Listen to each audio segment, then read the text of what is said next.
안녕하십니까. 한양류마디병원 직원 여러분. 코로나로 인하여 온라인으로 진행되는 10월 원래회를 시작하도록 하겠습니다. 식수는 보시는 바와 같습니다. 9월 병원 소식입니다. 코로나19 예방 백신 접종이 현재까지 진행 중입니다. 원활한 접종을 위해 힘써주시고 계시는 의료진분들과 직원분들께 감사의 말씀 전해드립니다. 9월 9일 신경과 남궁동욱 과장님께서 CBS 라디오 건강 메모 녹음을 하셨습니다. 9월 13일부터 10월 17일까지 방송되는 남궁동욱 과장님의 CBS 건강 메모 방송분을 잠시 청취하도록 하겠습니다. 1분 건강 메모. 신경과 전문의 남궁동욱 과장입니다.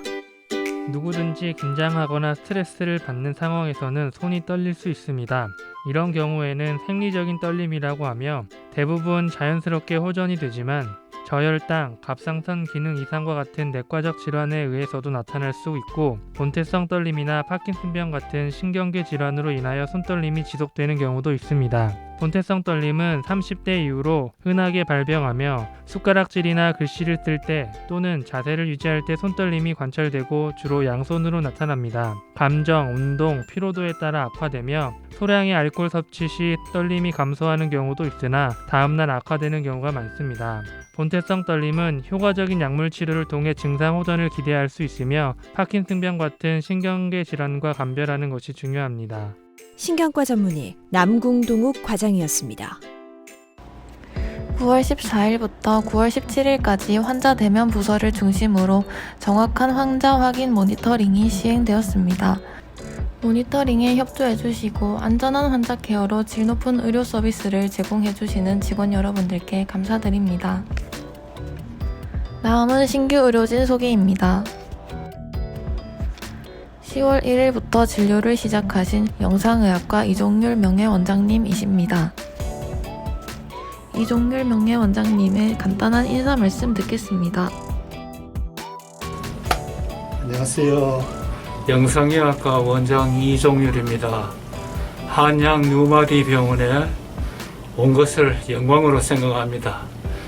이 병원의 발전을 위해서 열심히 일하겠습니다. 감사합니다. 다음은 신규 직원 소개입니다. 백난영 8병동 수간호사님, 윤지혜 7병동 간호사님, 정수영 조무사님, 권아영 조무사님, 이유량 조무사님께서 입사하셨습니다. 신규 직원분들의 간단한 인사 말씀 듣겠습니다. 안녕하십니까. 8병동에 재입사하게 된 수간호사 백나은영 수간호사입니다. 열심히 할 테니까 잘 부탁드립니다. 안녕하십니까. 9월 1일부터 정형외과에서 근무하게 된 정수영입니다. 잘 부탁드립니다. 네, 안녕하세요. 저는 9월 6일부터 2층 내시경실에서 근무하게 된 권아영이라고 합니다. 잘 부탁드립니다. 신규 직원분들께서 본원에 적응할 수 있도록 직원 여러분들의 관심과 격려 부탁드리겠습니다. 10월 생일자 소개입니다. 해당 생일자 명단은 상조회의 회칙에 의거하여 입사 6개월 이후 대상자로 명단이 작성되었으며 상조회에서 5만원 상당의 상품권을 생일 선물로 생일자에게 개별 전달드릴 예정이오니 참고 부탁드립니다. 양혜숙 행정부장님, 박시형 계장님, 이태경 미아원님, 김유정 방사성사님, 하경아 간호조무사님, 박혜미 간호사님, 김미정 간호조무사님, 조승희 간호사님. 생일이신 분들 모두 생일 축하드리고 행복한 한 달 보내시기 바랍니다. 10월 행사 안내입니다. 신경과 남궁동욱 과장님의 CBS 건강 메모 방송이 10월 17일까지 방송된 후 10월 18일부터 11월 14일까지 방송될 김만조 과장님의 CBS 라디오 녹음이 10월 중 진행될 예정입니다. 김만조 과장님의 CBS 건강 메모는 표준 FM은 102.9로 오전 9시 55분, 음악 FM은 102.1에서 오후 1시 55분에 매일 방영될 예정입니다. 많은 청취 부탁드립니다. 본원 웹진 7호가 10월 8일에 발행될 예정이며 매주 토요일 온천 천시민공원에서 거리 홍보 활동이 진행 중입니다. 각 부서장님들 직원 여러분의 많은 참여 부탁드리겠습니다. 다음은 전 직원 교육입니다. 신장내과체육제 과장님께서 도와주시겠습니다. 안녕하십니까. 신장내과 과장 최혁재입니다. 저는 오늘 CPR에 대해서 몇 가지 말씀드리려고 하는데요. 이 영상을 보시는 대부분의 분들이 한 번 혹은 그 이상 심폐소생술 교육을 받으셨을 거라고 생각을 합니다. 하지만 이론상으로는 알고 있지만 막상 CPR 상황이 벌어졌을 때 당황해서 간과하기 쉬운 몇몇 사항들을 다시 한번 확인하는 시간이 되었으면 좋겠습니다. 본격적으로 들어가기 앞서서 조금 부끄러운 통계 수치 하나를 말씀드리겠습니다. 원외, 그러니까 의료기관 밖에서 길거리에서 심정지가 일어나서 사람이 쓰러졌을 경우에 지나가던 시민들, 목격자에 의해서 심폐소생술이 시행되는 확률이 미국이나 일본, 유럽 선진국들의 경우에는 10% 내외라고 합니다. 그런데 우리나라에서는 고작 2.4%에 불과합니다. 여러 가지 이유가 있겠지만 우리들 스스로가 심폐소생술의 과정을 잘 익혀서 주변 사람들에게도 알려줬으면 좋겠습니다. 제가 오늘 발표할 내용은 미국 심장학회와 대한심폐소생협회에서의 자료를 참고로 하였습니다. 어떤 이유에서든지 심정지가 발생을 하면 그때부터 임상적 사망 단계에 접어들었다고 표현을 하는데요. 임상적 사망에서 적절한 조치가 취해지지 않으면 생물학적 사망으로 이어지게 됩니다. 생물학적 사망에 이르면 어떤 조치를 취해도 소생할 수 없기 때문에 CPR이라고 하는 것은 임상적 사망 단계에서의 소생을 목표로 하는 행위입니다.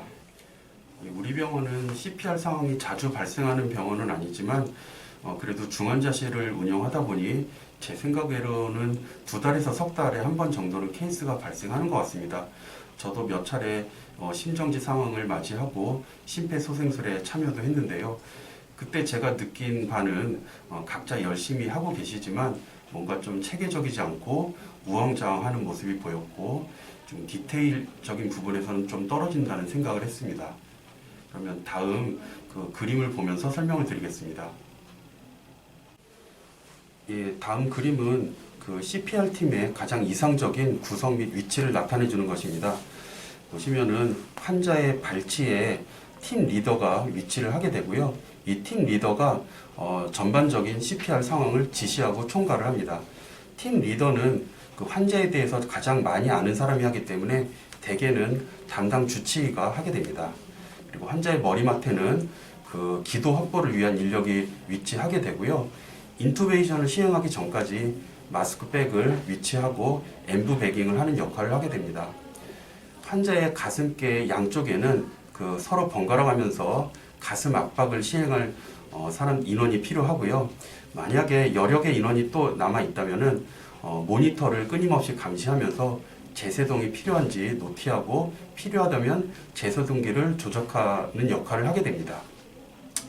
그리고 혈관을 확보해서 플루이드를 준다든지 에피네프린과 같은 약물을 주입하는 인원이 필요하고요.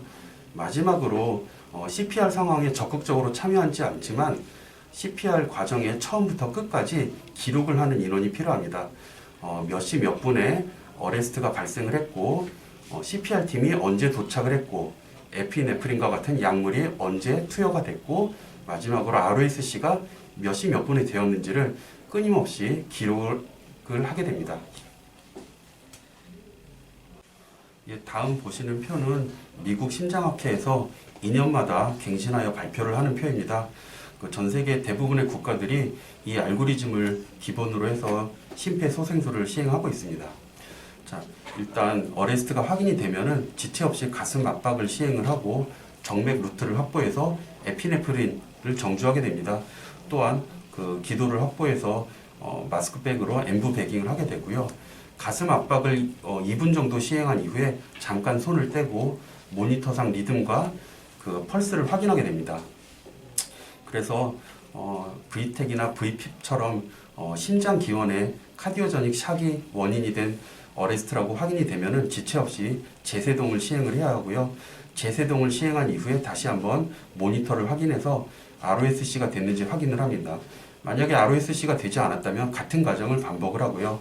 에피네프린은 의사의 중단 지시가 없을 때까지는 3분마다 반복적으로 투여를 하게 됩니다.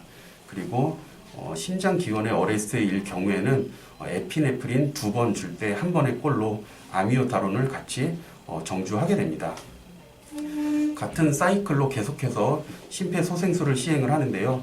20분에서 30분 정도 심폐소생술을 시행을 해도 ROSC가 되지 않는다면 소생의 확률이 극히 희박하기 때문에 그 보호자에게 상황을 설명을 하고 CPR을 중단하는 것이 일반적입니다.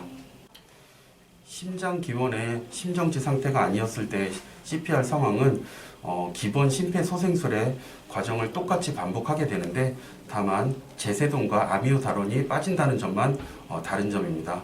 마찬가지 사이클로 계속 심폐소생술을 시행을 하고 20분에서 30분 정도 지난 후에도 ROSC 되지 않는다면 마찬가지로 보호자와 상의하여 CPR을 중단하는 것이 일반적입니다. CPR을 시행하는 도중에 ROSC가 된다면 이후에 ABG라든지 엑스레이 그리고 심전도와 같은 심정지 후 처치 알고리즘에 따라 시행을 하면 되겠습니다. 다음 보시는 표는 CPR 상황에서 ROSC가 비교적 잘 되는 그런 요인들인데요. 0 단어의 앞글자를 따서 5H와 5T라고 줄여서 말을 하기도 합니다. 저혈량증으로 인한 심정지가 왔을 경우에는 대량의 수액 공급 혹은 수혈을 통해서 시간을 벌고 내시경 등을 통해서 블리딩 포커스를 찾아서 매니지를 하면 ROSC 될 확률이 매우 높고 저산소증, 대사성 산증 또 혹은 전해질 이상 같은 경우에는 응급투석이 훌륭한 대안이 될 수 있습니다. 다만 그 오른쪽에 보이는 5T의 경우에는 침습적인 처치가 필요한 경우가 많기 때문에 우리 병원 실정에서는 이런 원인이 확인이 되었을 때는 빨리 상급 병원으로 트랜스퍼 시키는 것이 더 적절합니다. 자, 그러면 실제로 심폐소생술을 시행할 때 그 몇몇 주의사항에 대한 영상을 보고 오시겠습니다.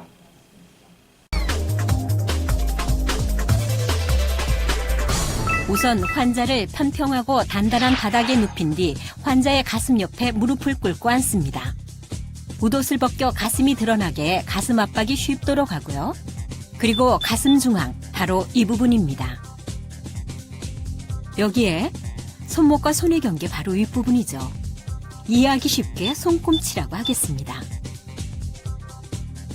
가슴 중앙에 손꿈치를 놓고 그 위에 다른 손을 포갭니다. 손가락은 깍지를 껴서 환자의 가슴에 닿지 않도록 합니다. 그리고 팔꿈치를 펴 어깨와 팔꿈치, 손꿈치가 수직이 되게 합니다.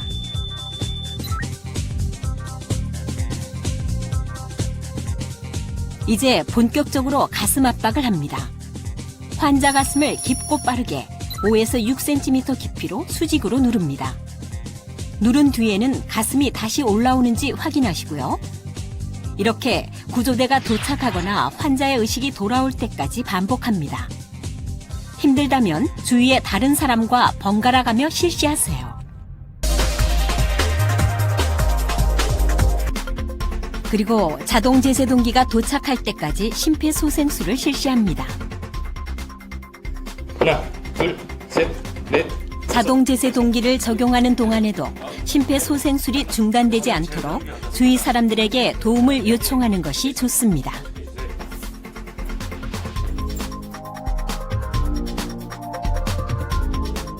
가져온 자동 제세동기의 덮개를 열고 기계의 전원을 켭니다. 기계에 따라서 덮개를 열면 자동으로 전원이 켜지는 종류도 있습니다. 패드를 부착하세요. 자동 제세동기는 사용하기가 어렵지 않은데요. 기계의 음성 안내에 따르면 됩니다. 패드를 붙이라는 기계의 첫 번째 음성 안내. 패드에 붙일 위치가 표시되어 있습니다. 그림대로 하나는 오른쪽 빗장뼈 아래에, 다른 하나는 왼쪽 겨드랑이 아래에 붙입니다. 패드를 붙이는 동안에도 가슴 압박은 멈추지 마시고요.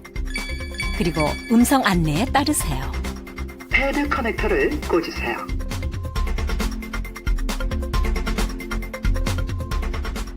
접촉 금지. 떨어지세요.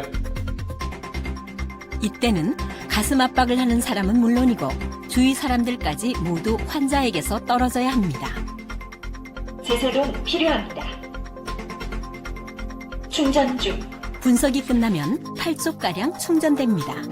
충전되는 동안에도 가슴 압박을 멈추지 마세요. 환자로부터 떨어지세요. 떨어지세요. 깜빡이는 제세동 버튼을 누르세요. 이제 제세동 버튼을 누르시고요. 제세동이 실시되고 나면 즉시 심폐소생술을 다시 시작하세요. 즉시 심폐소생술. 만약 심폐소생술을 하는 사람이 지쳐서 힘들어하면 다른 사람이 교대로 실시해 가슴 압박이 중단되지 않도록 해야 합니다. 숨을. 예, 영상은 그 엠브 배깅을 하는 장면인데요. 엠브 배깅을 하실 때 엄지와 검지 손가락을 넓게 펴서 마스크의 아랫부분에 최대한 많이 접촉될 수 있도록 잡습니다. 나머지 3개의 손가락으로 환자의 턱을 살짝 밀어 올리고 감싸 잡으시면 됩니다. 그렇게 해서 마스크가 환자의 얼굴에 잘 밀착할 수 있게 조절해 주시고 다른 손으로는 엠브를 짜게 되시는데요. 보통 12회 정도, 분당 12회 정도 엠브를 짜면 충분합니다.